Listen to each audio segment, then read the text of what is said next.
अवंती नगरी के दक्षिण में 1 कोस दूर एक कुआं था। लोग कहते थे वहां कुछ चमत्कार होता है।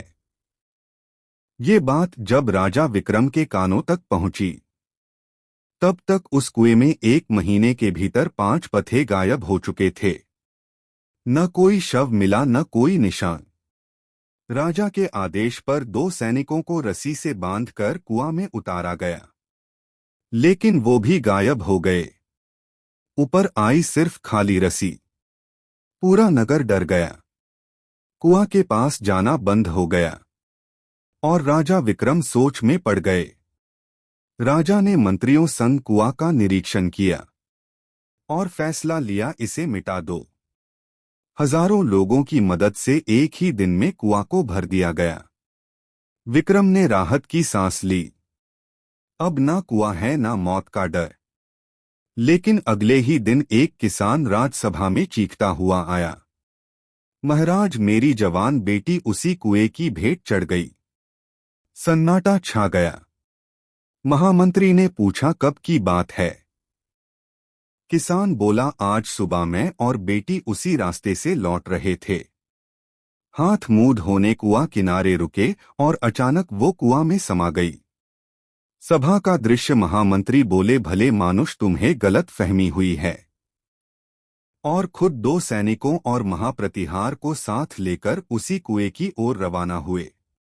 जहां मिट्टी भरकर समतल जमीन होनी चाहिए थी, वहां वही पुराना कुआं फिर से खड़ा था। जो कत्यो विक्रम स्तब्ध रह गए।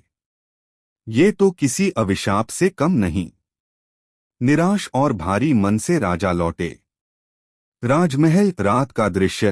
रानी कमलावती ने विक्रम को चिंतित देखा और पूछा, प्राणानाथ, आज आप इतने परेशान क्यों हैं?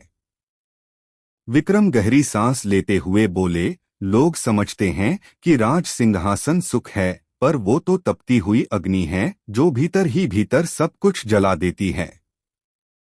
उन्होंने रानी को कुएं की पूरी घटना सुना दी।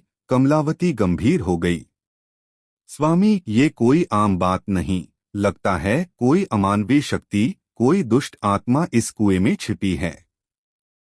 विक्रम ने सिर झुकाते हुए कहा, और मुझे अब तक कोई उपाय नहीं सूझ रहा। कमलावती मुस्कुराई, उपाय तो आपकी मुट्ठी में है। हाँ, ऐसे समय में आप अपने महान मित्र को कैसे भूल सकते हैं?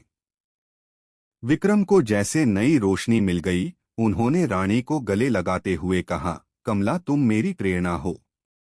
राजा ने ध्यान लगाकर अपने मित्र अन्य वैताल को स्मरण किया। कुछ ही महाराज, कुएं के नीचे एक महल है और उसमें 1.5 महीने से प्रेत सम्राट बर्बरक अपने पूरे परिवार के साथ रह रहा है। उसने जितने भी